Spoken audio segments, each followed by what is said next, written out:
আমি যে স্থানটায় বসে আছি এটাই বাংলা সাহিত্যের মহাকাব্যের জনক মাইকেল মধুসূদন দত্ত এর স্মৃতিবিজড়িত সেই ঐতিহাসিক কপোতাক্ষ নদ, যা যশোর জেলার সাগরদাড়ি গ্রামের পাশ দিয়ে আজও নীরবে বয়ে চলেছে।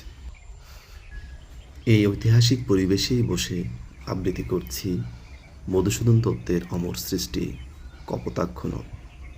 এ যেন কবির স্মৃতি, নদীর স্রোত আর সাহিত্যের আবেগ একসাথে মিশে গেছে সময়ের প্রবাহে।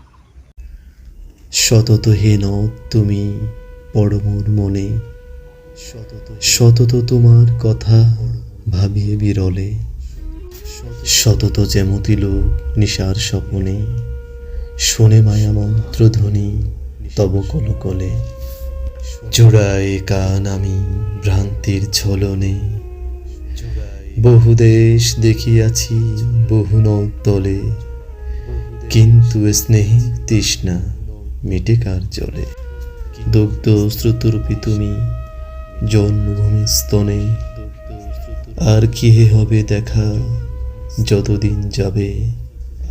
প্রজারূপে রাজদ্রূপ সাগরের এই দিতে, বাড়িরও করো তুমি এ মিনতি গাবে।